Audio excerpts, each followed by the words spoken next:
So we joined our CAA. We finally took the plunge and joined the church. And I think because we felt like, man, we've really been like reading these texts and researching and like learning this Catholic theology. Like a lot of Catholics are poorly catechized, so the church is like super lucky to have us. That was like kind of my attitude. I think maybe Daniel's too. And that lasted for like 5 minutes, and it wasn't just that we were lost in a lot of the practicalities, like which knee do you genuflect on? Like that took a while, and like I still don't know why parishioners only want to sit on like the edge of the pew. So if you come in with like babies and you're a couple minutes late, they don't just scoot over. They like stand up, and you have to like get by them. You know, it's so awkward. So stuff like that, you know, that's still a mystery. Maybe someone can explain it to me later. But I think our real problem was that we had to develop an appreciation for simple devotion. So we kind of mixed up book knowledge with holiness. That when we had some like intellectual knowledge, but we were like babies in this journey of holiness.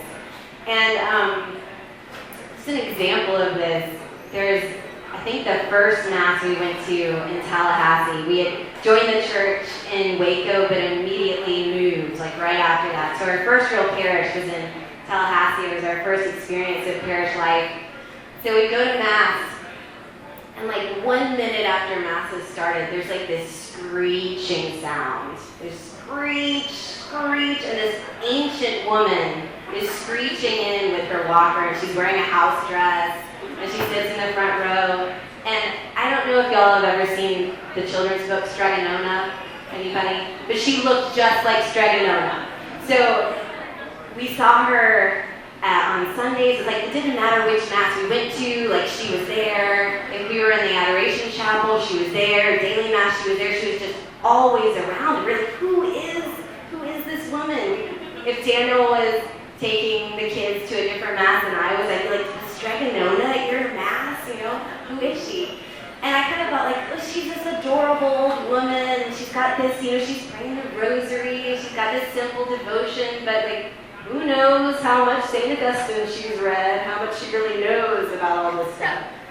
And so we find out she's the sacristan at our parish, and she's been the sacristan there for 75 years. So she lives across the street from the church. She never married. She spends every day of the past 75 years just serving the church in these little acts of love. And I think that just hit home for me, that like I have everything to learn from this kind of devotion. Like that's the kind of holiness I need. And like the things I know about the church, it's good. Like it's good to know about our faith, and that can like lead us towards holiness. But we still had work to do, like had and have so much work to do. So I think about, her name was Lena, and I just think about Lena, that like that's a picture of what holiness can be. That it's daily, and it's daily sacrifices, and it's daily devotions, and these are what build on each other that bring us closer to Christ. This idea of kind of working at holiness, a lifelong struggle, and we've learned a lot about Lena now, and what a holy woman she was, and how much she worked at this. It really kind of highlights another big difference coming into the church, and for a lot of Protestants, the big difference seems to be aesthetic or just external. You know, the Mass is different from like a Protestant worship service, priest wears vestments, and it's kind of just this external difference. But then, of course, I learned more about the theology, and that was a big difference that I learned about, papacy or whatever it is. But really, it goes so much deeper than that to just the very idea of salvation. What is salvation?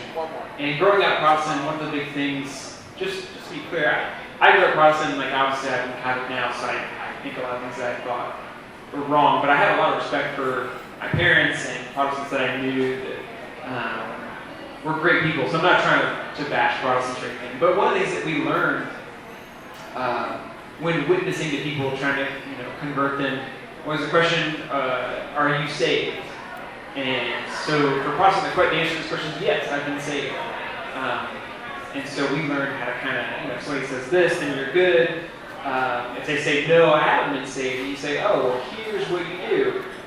Called the Romans Road, kind of these scriptures, wages of sin are death, gift of God's eternal life, kind of go through some of what Paul talked about there. And I think in chapter 10 says, if you believe in your heart that Jesus is Lord and confess with your mouth that God raised him from the dead, you'll be saved. And we took this as kind of an equation. A, you believe in your heart. B, you confess with your mouth. C, you're saved. Boom, you're good. This is kind of called punctiliary salvation. It's like one point in time where you believed, you confessed, you're saved, you're done. Protestant and Baptist, my group at least, believed in security of believers. There's nothing you can do. You're done, you're saved. That's the end of it. And long before I was Catholic, I instinctively knew there was something wrong with this. I knew this because I was still sinning. I still wanted to sin. I still sinned. I still had all these problems. And so I knew that I wasn't done yet. And so here's where Catholics answer this question very differently. It's not just, we really have to ask, what is salvation? What are you saved from? And then what are you saved for? And for me growing up, the answer was simple. Oh, I'm saved from hell. I've done something bad. And now I don't have to go to hell because Jesus saved me. That's the end of that. But for Catholics, it's not just that you're not just saved from hell. That's great. You don't have to go to hell, but you're also saved from your sin. And you're saved for unity with Christ. And so, you're not done until, obviously, your sins are wiped away, and that's great, but we would say, you're not really saved yet until you no longer want to sin, until you're united with Christ in your heart, and that your desires are his desires, and your will is his will. And so salvation means so much more for being Catholic. And so that's where I kind of realized how much more I had to learn and how much more I needed to do. And I think that this really affected how we viewed our marriage, that we weren't just people married before God, but that our vocation to marriage, we started to see it differently. And one time we had gone to confession, so we were sitting in the line for confession, and we walked in behind this elderly couple, and the husband had a cane, and then he was supported by his wife. She was walking him in. And I get teary-eyed about old married people, so forgive me if I cry. So she sat down with him. They were ahead of us in the line for the confessional. So when it was his turn, she helped him stand up and then helped walk him into the confessional, and then came back and sat down. And that was just a perfect picture of marriage to me, that she was literally walking him towards grace, that she was literally helping him to get in the direction of heaven and be close to Jesus. And so I think that our Catholic faith has just poured a lot of grace into our lives, and especially our marriage, and giving it a whole different perspective, that our job is to get each other to heaven, and that's part of our vocation. That's central to our vocation. I remember speaking of confession. I guess if you're raised Catholic, obviously you went to first confession pretty early. If you're 25 and you're going to your first confession, it is a lot more uncomfortable. I was super scared when we first went to confession, and the priest who was doing RCIA was doing the confessions was this very soft-spoken Father David, and he was this very soft-spoken way of talking, and everything he said was just very slow, and even when he was saying bad things about Oklahoma, because he's from Texas. Texans hate Oklahomans. Just a very soft way of talking, and we're going to him and just, I mean, it takes a while, your first confession, if you're 25, at least for me, I don't know about you guys. I won't go into details, but I remember him afterwards saying, this was such a beautiful confession. Father David, I did not think you were listening. I don't want to do it again. But yeah, sacraments, such a powerful thing. Marriage and that sacrament, all of the sacraments, they all have different purposes and different goals, but they all are for our salvation. I'll read real quick. I was the youth director at our parish in Tallahassee, and all the kids knew that I would always read from the catechism, even like long chunks, and so they were always ready for it. This is just a short chunk though. Just that the grace proper to the sacrament of matrimony is intended to perfect the couple's love and to strengthen their indissoluble unity. By this grace, they help one another to attain holiness in their married life and in welcoming and educating their children. So for us, obviously we were married as Christians, and so we knew something about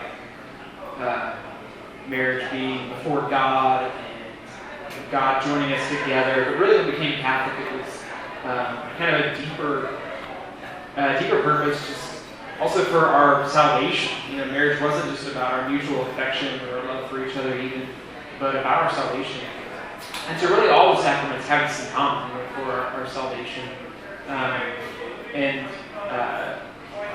It's such a big task thinking about, I need to achieve really perfection, to achieve sainthood, to be united with Christ. And it's such a lofty goal. And so it can be a little bit scary. On one hand, it's great that there's so many saints that have gone before us that we know that it's possible and that we can follow them and have them cheering us on. But we also have all these graces the church gives us. And the sacraments, obviously, but even other things that the church is kind of claiming for its own. Matt talked about, we have these books, Feast, and we kind of go through the liturgical year and talk about his blog, Carrots from Michaelmas. This is, you know what Michaelmas is? The Feast of the Archangels. Michaelmas is the Feast of St. Michael. Michaelmas. So, carrots used to be a common thing that people would eat for Michaelmas. So we tried this out, like exploring the church and figuring out how to be Catholic, because we were raised Catholic, obviously. So one of these things was through feasting and through going to the church year. So that's what these books are about. So anyway, part of that can just seem like tradition that's like growing up around the church and not really a big thing, but really it's deeper than that. It's kind of the church redeeming, or it's Christ's redeeming time. And so you kind of go through this the liturgical year every year. And as I think I mentioned that this was really eye-opening for me the first time I did it, but it keeps getting deeper the more I do it. And so really this is about even time being reclaimed. Sometimes people will say, Easter, that was this pagan feast because Easter, the pagan goddess, or Christmas is just on old pagan holidays, something like that. So therefore, it's just the church co-opting this old thing. But really, it's not the church co-opting something old. It's the church taking something and redeeming it and giving it its full meaning. And so that's kind of what we do with the liturgical year. And really, the church does this with everything, because this is kind of one big thing that I've realized as being Catholic slowly, but that Christ is redeeming everything, bringing it all back in. And so that's why we kind of talk a lot about, on our blogs, we'll sort of mention a lot about, write about pop culture. Matt mentioned Mad Men, sort of finding the truth that are in these things, where we can find Christ's truth in these things. And that's kind of where we are now. Learning still long way to go, obviously, and trying to go deeper. And, so yeah, we'll see what happens when we get to Texas. Here we are. And it all leads here at Indy.